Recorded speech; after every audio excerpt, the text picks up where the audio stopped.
growing up then, what drew you to athletics in general? I don't want to discriminate and just say snow sports Yeah. you know. I always loved watching the Olympics growing up as a child. When it was Olympic time, instead of finding me outside playing, you would find me like in our living room glued to the TV, just like watching the Olympics. And it got to the point where my mom was like, "You can't sit so close to the TV because you're going to hurt your eyes." And I'm like, "Well, that's the only way I can see them." So I would like sneak into the living room when she wasn't in there, and I would like go right up close to the TV so I could see everything that was happening. And then as soon as I heard someone come in, I would go back to the couch and stuff. Yeah, yeah, But yeah. Yeah. um I, so I would kind of sneak around and do that as a child. And I loved it, especially the Winter Olympics. And I thought it would be like super cool to one day be one of those athletes who are competing at the Paralympics. And originally I thought it would be skiing, but I went to a school in Brantford for the blind and deaf blind. Oh, W. Ross. W. Ross, yep. So I went to the school, and my second year, I met my best friend, who's still my best friend to this day. And she had been part of a program since the age of 4 called the Kitchener Track 3 program. And basically, that's a program that teaches people with disabilities how to ski and snowboard. So she had been a part of that program, and I thought it was really, really neat. And so they invited me out one night to check out the program.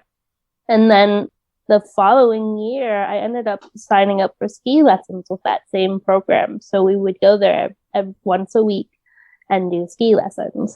And so I did that for a few years.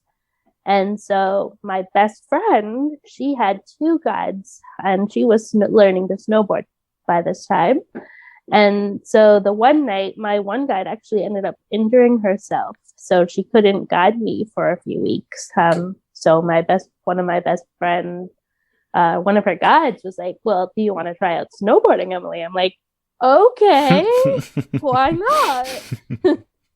And well, I tried out snowboarding and absolutely fell in love with it. And now the rest is history. What particularly made you fall in love with it more than skiing? Because there's the I perception don't of, oh, know. I have 2 things attached to individual feet. I have more control, as opposed to, hey, both my feet Yeah. are strapped to a board, and if I don't have really good core balance, I'm eating it all the time. Yeah, I don't know 100%. I'm thinking it's like it was a new challenge for me, and I wanted to like continue like work on it, because you're right. It was so hard in the beginning to snowboard because suddenly instead of 2 boards on my feet, it was 1 board, and they were strapped to my feet. I couldn't move my feet and stuff. So I remember my first 2 years like falling almost every 5 seconds, and like eating lots. I ate so much snow when I was learning how to snowboard. And then suddenly it just like, something just clicked, and I was able to, I wasn't falling every 5 seconds. I was still falling, but it wasn't every 5 seconds. There you go. And I Marginal just like, improvement over time. I like that. yeah. And so I don't know, I think I just really like the challenge, I guess. Like, I don't know. Like, I just sort of fell in love with snowboarding.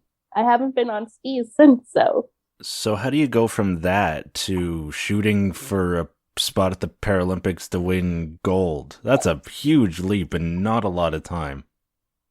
yeah.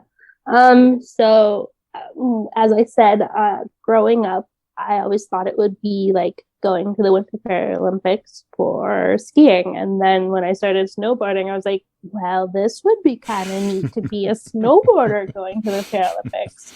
Snowboarding is still a very new sport for the Paralympics. It only started in 2014 at the Paralympics. So I thought it would be super cool to be like one of the first blind snowboarders who compete at the Paralympics. So it's been my mission ever since. So, Craving even more disability content? Links to the full podcast episode and other great clips are only a tap or click away, just waiting for you in the description.